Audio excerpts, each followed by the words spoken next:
Well,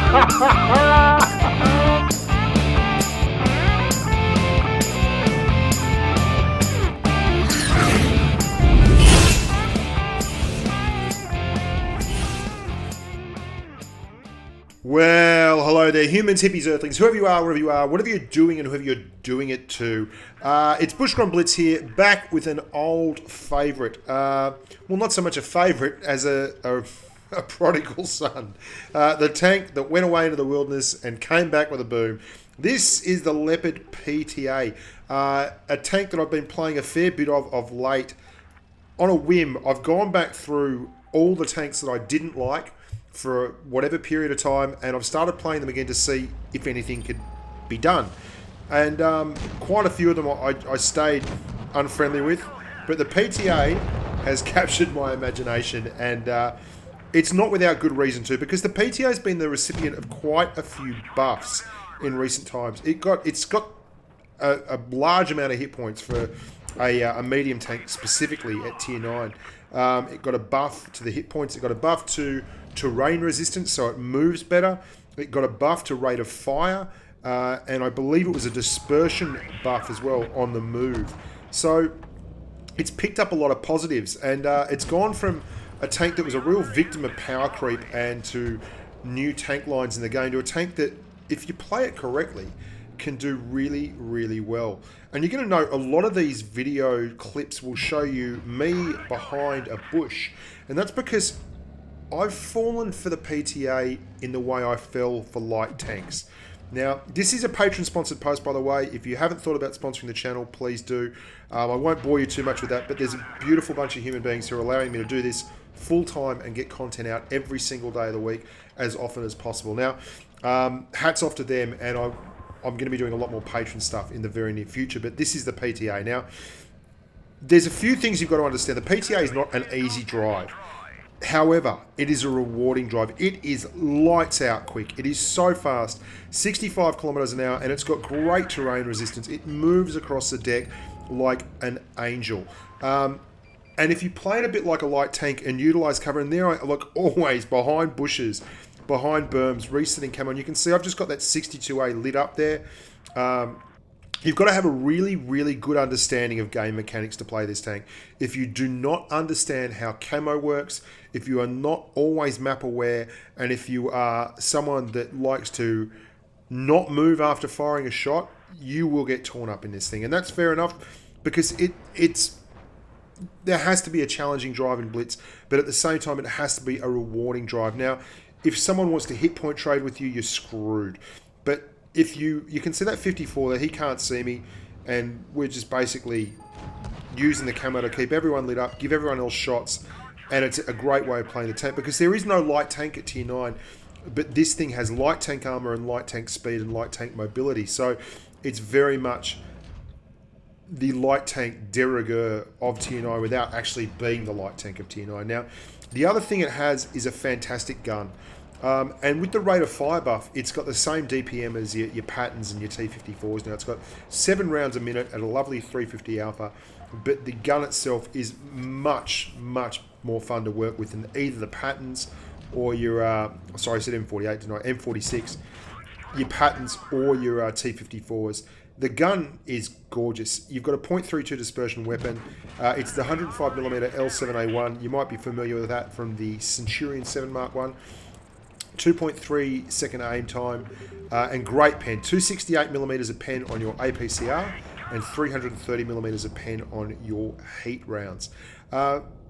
It's got 42 degrees of traverse and 36 degrees of traverse on its turret, but the speed is really great. When you're flying in this thing at 65 or even sometimes up towards 70 kilometers an hour, you can really do damage, and you can learn to use the tank to relocate and move. But what you are not is a tank that can hold or take shots. Once people start pushing up on you, you can't do much about it. There is no, you will occasionally bounce shots, but there's no way, like wiggling and angling, you do it for all it's worth, but basically it's just a DPM race, and that's the problem with this tank if you're not an experienced driver. And even if you are an experienced driver, like you can see here, This is, I think this is Childlock, someone who's been running around a lot in a grill of late on the Asia server. And I'm going to beat him in a PTA brawl because I started with more hit points. It's like, honest to God, every shot is going to go in. So you've got to really, really make sure that you're always utilizing the one thing you have that most of your contemporaries don't, and that's speed. And you're going to see this is fought to spare, and I want you to watch the route I take. I am all over the place, constantly relocating, always watching the map, and looking for opportunities where I can take shots at people without them being prepared for the shot to come in. And you don't get entrenched. You don't start hit point trading and trying to move backwards and forwards and draw a shot on your own and do all that kind of thing. What you do with this tank is you hit, you stick, and you move. Because if you don't, as soon as someone pushes up on you, they will hit you. There is no angling you can do. There is no great way of bouncing shots in the PTA. It's just a fact of life, and you have to learn to live with it. But what you can do is get from one side of the map to the other like grease lightning. And you can see here, I've driven all over the world for sixpence. I'm going to move up here, help out with this T32 in cap, and then Hoodie's the only one left. I'm going to leverage off him, and that's something you're going to have to learn to do. It's what they call flexing on the NA server, and it's something that the PTA is very good at doing. In fact, it's a necessity, because if you don't flex in this tank, if you don't basically run away from fights and reposition for new shots, which I'm doing here, I'm basically turning around, getting away so that I'm going to come in behind them and have shots right in the date for the ST1 and the M103, and it's going to be the difference between winning and losing. Because if I had been sitting there, I would have been hit for sure, and you never know how things turn out. But smart play in the PTA is rewarded time and time again, and I use it to flex all the time. I also use it as a light. I really do. I get out there and I spot with it, and then I bugger off. I don't run vents, sorry. I run rations, both the big and the small versions of rations, and I run a gun rammer, optics, and a V-stab. Because you want great gun handling, but you also want to be able to get that view range. And you can see here, I've screwed the red team. I've spotted them all up. There's a bore stick and an RU-251. That's Akiara from Cats and his platoon mate.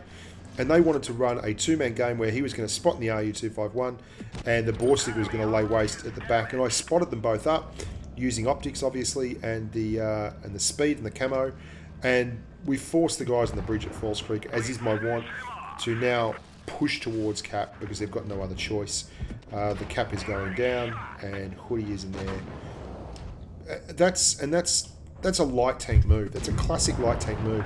But the difference with this tank is you've got a light tank speed. You don't have light tank camo. So you've got to be very, very careful of how you use it. Now, the penetration numbers are superb. The gun handling, I'm going to show you a few shots here that the tank, 330mm on your heat when you need to hit heat like that on that IS-8. Very small targets, doesn't matter. You'll hit them with the gun. It's absolutely sublime. The aim time on it, 2.3 seconds. It behaves so well for a gun with 2.3 seconds of aim time. It feels a lot less than that. I mean, look at this shot on the E75. I've only got a tiny little hatch to get into. It's phenomenal. It really, really is. And the speed on it, you can see, again, we're going to flank around. We're going to get shots in this IS-8. And this is notable, this one, in that I actually bounced 2 shots. The only way you'll bounce a shot on this tank is by creating an auto bounce zone. And that's when you come out really, really quickly and pull back sideways, and they get the very, very tip in an automatic bounce area. And apart from that, you can see I'm just sitting there waiting for camo to reset before I roll forward. You want to hit flanks. You want to get around. And if you see overwhelming odds, you're not a T-54. You cannot hold a line. You need to bugger off, get the hell out of town, relocate, and be alive to keep putting damage in. Leverage off your heavies. And that's one of the reasons why I love driving it with Hoodie. He loves driving the M103, and the boys, they drive the ST1. And you can work around them like a fulcrum so that you can put them between you and the rest of the mob, and you're very, very quick. Like you're lightning, you're grease lightning. People just cannot keep up with you. I was not expecting to light this tank, but after all the buffs, it's just superb. And if you can read a map, I mean, I look at this and I see they've got one medium tank. I've seen him, he's spotted. There is no one over here. I'm going to pour down the right flank because we had enough mediums to take the hill already without me. And I'm going to get all the way down the bottom. I'm hugging the right-hand red line because that is going to give me the furthest distance from everyone. I've spotted this poor old T30 with optics, You can see he's over 250 meters from me. He does not have optics, and with my camo, he simply can't see me, and I am able to light him up and fill him up. Because I've thought about the game and I've realised there's a weakness down their right flank or their left flank, our right flank, and that there was going to be no one at home there, and I could just sneak down here, get shots across into the respawn and work, and I'm trying to just sneak that tree across onto my left, but it doesn't want to play ball. So here we go, we're back into it. And again, just shots on the arse of the most trollish armour in Tier 8, the IS-3 Defender. That thing is, oh God, I wish it was never bought in the game, honest to God. The bounces that thing gets, I digress. And you can see what I've done there in all those games and all those examples I've shown you, is I've used a bit of imagination, and I think that's why I love light tanks, and it's why this tank appeals to me so much. Because if you have a thought, you can put it into action in this tank. If you're in an ST1 or something and you see a weakness like that, well, you don't get a choice. You're going. Now this is the game I wanted to show you. I've had a lot bigger damage scores than this game, but this is the way you've got to think around things. I've pushed up really hard here because they've got one medium tank and 6 tank destroyers, which is literally a nightmare for a Leopard PTA. And I've caught them before they've got around the corner, which is what I wanted to do. I didn't want to let them get up the top, but at the same time, I didn't want to go up the top on my own, where I'd be lit up with 6 TDs on the ground and absolutely smashed. So I've done that, and I'm now going to move around and try and respot that Object 268 that's down the bottom and just see if I can't get some shots on him. Now there's a PTA up there. I would never have gone up there simply because that is where, if you're spotted, there is a whole lot of incoming fire, and you can see he's already started to take fire now. And we're moving up here and we're using the camo. See how there's trees all along that line there? And there's the 268. I've got the thing in front of me. All I need is for him to fire, and then we'll get a shot into him and we'll pull back. Now we've scouted out again, and we're going to pull back, and we're just going to relax a little bit. PTA makes a mistake of not getting into cover. You've got to reset your cover. If you don't have a shot in the barrel, you do not sit there in the open. We've held this flank. We've stopped them up. They can't move. We're going to use the bushes again. We've got optics. Remember, we have optics. We're running optics and rations. I've very nearly started running binoculars with this, but I just find that optics are better. They're a lot better for on-the-move spotting. And if you're going to play this like a light, you have to be able to spot on the move, or you will get wrecked. Now you can see there's a whole heap of TDs down there. I don't have a lot of choice. At the moment, there's a Object 268 and a Leopard PTA in front of me. Now, the important thing to remember with this, and it's one of the reasons why I think I do so well in light tanks, and I've come to love the PTA again, is because I really think my way through it from the start. I look at the start, and I don't get tied into one thing in my mind, as I see opportunities. And you can take advantage of them a lot more safely when you can do 65 or 70 kilometers an hour, because you can push a flank like this and you can find yourself in a fantastic situation, and then suddenly things go pear-shaped, and if you're in a heavier tank, you just can't get out of there. But in the PTA, you can. And it's a reason why I love this game. We end up with a Nichols medal in this game, which is a very, very tough one to get, and you'll see that at the end. But it's not from any great play. It's from patience and looking at the map and seeing where everyone is. And I know I've got a platoon mate in stealth on the left. I don't shoot for the PTA. I don't chase him because I know that 268 is still there, and he is going to be hunting for me, absolutely desperate to get me. And all I need to do is get past him once, and he's dead. And that's the joy of running, obviously, a medium tank versus a TD. And that doesn't seem very exciting, and it's not a 5k or a 6k game, and it's not a 6 kill Kolobinov.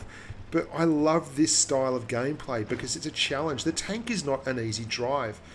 It really is a rewarding drive. Like, if you put it in a position to be good, it's really, really good. I mean, it's now got the same DPM as a T54 or an M46 pattern. It now moves, like, look at the way it moves, and it's got great speed off the mark too. It's very, very lovely to drive, but for all that, it's a fragile, delicate flower, and you've got to think your way through the game. So I love the VK2801. I love the SP1C. I love the RU251. These are all tanks that I really enjoy playing.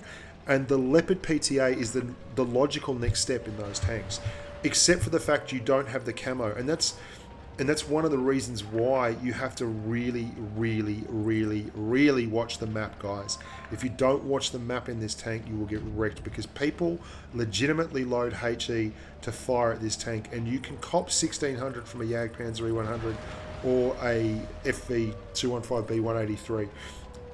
We've thought our way through this game. We're going to do about 3k damage in the end. We know he's in there. We're going to the cap. We've got the camo. We get up there. We see him first. We win the game. I mean, there were 6 TDs in that match.